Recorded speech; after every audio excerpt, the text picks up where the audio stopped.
I sat there at the dinner table, the cold weight of my parents' words settling into my bones like ice, while my sister, Sarah, wore a smirk so sharp it could have cut glass. My father didn't even look up from his plate when he told me point blank that Sarah's family would always come first and that I was, by design and by necessity, always going to be last in this family. It wasn't a heat of the moment argument or a slip of the tongue. It was a formal declaration of my status as a second-class citizen in my own bloodline.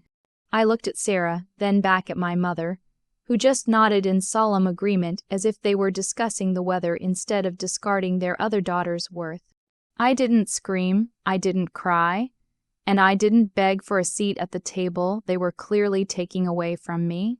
Instead, I just looked them in the eye and said, "Good to know." That was the moment everything changed. That was the moment I stopped being a daughter and started being a ghost in their house, waiting for the right moment to disappear entirely. But before I tell you how I rebuilt my life from those ashes, and exactly how I reacted when they came crawling back to me during their absolute darkest hour, I have to ask you something. If your own parents told you to your face that you would never be a priority, would you stay and try to earn their love, or would you walk away and never look back? Tell me honestly, because what I did next left them absolutely frozen. And I need to know if you think I went too far, or if I did exactly what was necessary to survive. To understand why those words hit so hard, you have to understand the dynamic we've lived with for the last 30 years. I'm the stable one. I'm the one who worked 2 jobs through college, the one who never asked for a dime, the one who always showed up early to help set up for Christmas and stayed late to scrub the grease off the pans. Sarah, on the other hand, has always been the delicate one. She's the one who finds herself. On my parents' dime, the one whose car insurance was always paid for because she was between opportunities, and the one whose every whim was treated like a royal decree. When Sarah got married to her husband, Mark, my parents practically drained their retirement savings to give her a fairy tale wedding. When I got married to my husband, David, we had a small courthouse ceremony and a dinner at a local bistro because we knew better than to even ask for help. We were proud of our independence, but there's a difference between being independent and being ignored. The real friction started when Sarah had her 2 kids. Suddenly, the world revolved around the grandbabies. Every holiday had to be at Sarah's house, every vacation had to be planned around Sarah's schedule, and every family resource was funneled into her household. I remember one specific Thanksgiving where I had worked a 60-hour week and offered to host so my parents wouldn't have to drive 3 hours.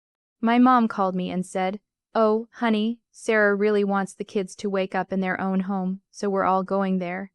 You can come if you want, but you'll have to sleep on the air mattress in the basement because the guest room is for the kids' toys."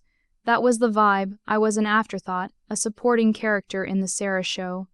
The night of the good to know incident started because of a simple conversation about the future. My parents are getting older, and they wanted to discuss their estate and how things would be handled.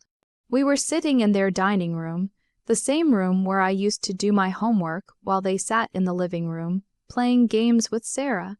My dad opened a folder and basically explained that they were changing their will. They had decided to leave the house, the investments, and the bulk of their savings to Sarah. Their reasoning: Sarah has a family to support, and I already have my life together. They told me that since David and I were free by choice and had good careers, we didn't need the inheritance. I tried to point out that inheritance isn't just about need. It's about equity and love. That's when my dad snapped. He pounded the table and said those words that are now burned into my brain. "You don't understand. Your sister's family always comes first. You are always last. That is just the way it has to be for the sake of the grandchildren." Sarah didn't even try to look sympathetic. She just sat there, swirling her wine with that smug, triumphant smirk. She knew she had won. She had successfully monopolized our parents' love and their legacy. I felt a strange sense of calm wash over me in that moment. It was the clarity of a person who finally realizes they are fighting a war that ended years ago. I realized I owed them nothing. No more late night tech support for my dad. No more driving my mom to her doctor's appointments. No more buying the expensive gifts for Sarah's kids that she never thanked me for. I stood up, cleared my plate, and said, "Good to know." I went home that night and told David everything. He's a quiet man, but he has a spine of steel. He looked at me and said, "If they've made their choice, then we make ours. We are a family of two, and from now on, our resources, our time, and our energy stay within these walls." We began the process of the great separation. We had been helping my parents with their property taxes and some of their medical bills because they were tight on cash they were clearly giving to Sarah. I stopped the automatic transfers the next morning. I changed my phone number and only gave the new one to a few close friends and David's family. I blocked my parents and Sarah on all social media. I didn't announce it. I just went silent when my mom tried to call me a week later to ask why the tax money hadn't hit their account. She couldn't get through. She sent an email, which I didn't block, asking if there was a glitch. I replied with a short, professional note. Since I am last, I have decided to prioritize my own household's financial health. I can no longer subsidize your lifestyle or Sarah's. Best of luck. The fallout was immediate. My inbox was flooded with guilt trips from my dad about family loyalty and abandoning your parents in their old age. Sarah sent a scathing message calling me a selfish brat for taking food out of her children's mouths. It was fascinating to see how quickly "you're so successful, you don't need us" turned into "how dare you not give us your money." For 2 years I lived in peace. David and I saved more money than we ever had. We traveled, we renovated our kitchen, and we built a life that felt light and free. I heard through the grapevine of distant cousins that things weren't going well for the golden child. Sarah's husband, Mark, had lost his job, and because they had lived so far beyond their means, they were drowning in debt. My parents had exhausted their liquid savings trying to keep Sarah afloat, and the house they promised her was now being used as collateral for a high-interest loan. They were reaping exactly what they had sown. They had put all their eggs in Sarah's basket, and the basket was falling apart. I felt a twinge of sadness, but mostly, I felt nothing. It's amazing how quickly love can evaporate when you finally stop being the person who holds it all together. Then, the emergency happened. It was a Tuesday evening when I got a frantic knock on my door. I hadn't seen my father in 24 months. He looked 10 years older. He was disheveled, trembling, and smelling of stress. He didn't even say hello. He just burst out with, "Sarah's son needs surgery. It's a rare heart condition. The insurance is fighting them on the specialist, and Mark has no coverage because of the layoff. We need $50,000 for the deposit and the travel to the clinic in Boston. You're our only hope." I stood in the doorway, looking at the man who told me I was last. I thought about the $50,000 sitting in our high-yield savings account, money we had earmarked for our own future. I thought about Sarah's smirk. I thought about the basement air mattress. So that is the situation I was in. I had the power to save my nephew, but it would mean sacrificing the security I had built after being discarded by the very people asking for it. Before I tell you what I said to him and the absolute chaos that followed, I want you to pause and comment below. What would you do? Would you give the money to save a child despite how the parents treated you? Or would you hold your ground and let them figure it out on their own? Tell me your thoughts, because I'm curious if you'll agree with my decision. I looked at my father, and for a second, I saw the man who used to carry me on his shoulders. But then I saw the man who told me I didn't matter. I invited him in, not out of kindness, but because I wanted him to hear me clearly. He sat on my sofa, the one I bought with my own hard-earned money, and started crying. He told me that they had sold everything they could, but it wasn't enough. He said, "You have the money, we know you do. You've always been the responsible one. I leaned back and asked him one question. What happened to Sarah's family coming first? He froze. He tried to stammer out that this was different, that this was a life or death situation. I nodded slowly. I agree, it is a life or death situation, and it's tragic. But 2 years ago, you told me that I was last. You told me that I wasn't part of the priority list. You took your retirement, your equity, and your love, and you gave it to Sarah. You told me I was so successful I didn't need you. Well, you were right, I don't need you. And apparently, you don't need me until you need my bank account. He started begging then. He said he would sign the house over to me. He would do anything. I reminded him that the house was already leveraged to the hilt to pay for Sarah's credit cards. He had nothing to offer me but his regret, and regret doesn't pay the bills. I told him I wouldn't give him a dime.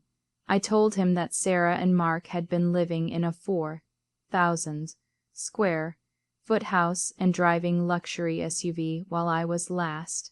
I told him they should sell their cars, sell their jewelry, and move into a small apartment before they ever dared to ask the last place daughter to empty her savings.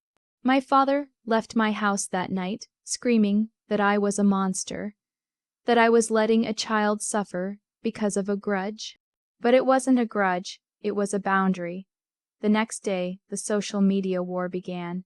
Sarah posted photos of her son in the hospital, tagging me and telling the world that I was a wealthy aunt who was letting her nephew die. My mother called David's parents, trying to shame them into making me pay.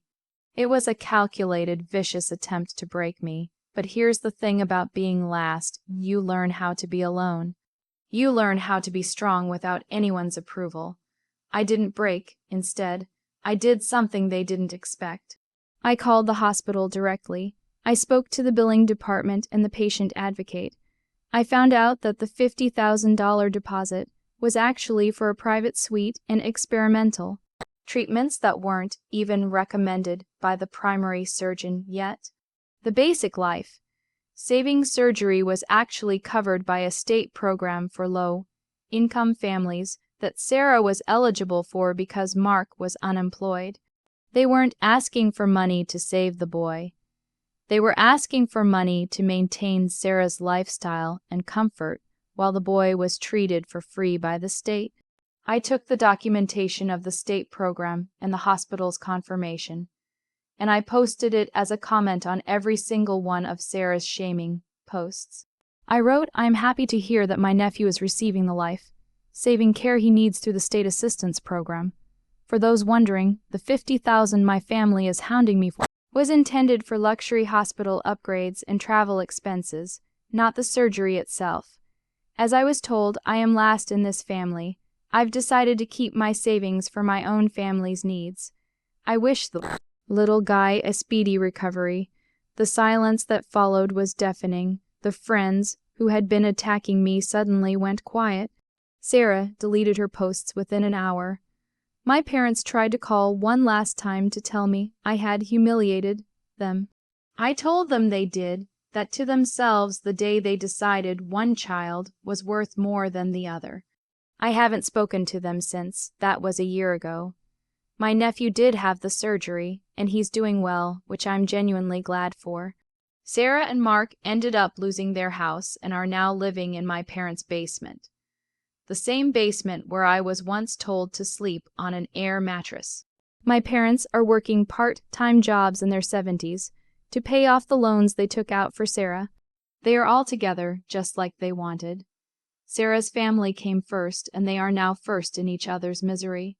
David and I just bought a vacation home in the mountains. Sometimes I sit on the deck, looking at the stars, and I think about that smirk Sarah wore at the dinner table. I wonder if she's still smirking now. The moral of this story is that you cannot treat people like they are disposable, and then expect them to be your lifeline when you start to sink. Loyalty is a two-way street, and if you tell someone they are last, don't be surprised when they aren't there to pick you up. I chose myself because no one else in that house was ever going to do it. It wasn't about the money, it was about the principle of self-respect. If you've ever been the black sheep or the stable one, who got ignored until someone needed something, I hope this story gives you the strength to say no. Like this video if you think I was right to protect my peace and my savings. It helps the channel out a ton and lets me know you're on my side. Make sure to subscribe so you don't miss the next story, because believe me, there are plenty more where this came from. And please share your final thoughts on this whole mess in the comments section below. Did I act too harshly by exposing the truth about the hospital bill? Or did they deserve to be called out for their manipulation? I'll be reading through your comments to see what you think. I'll see you all in the next story.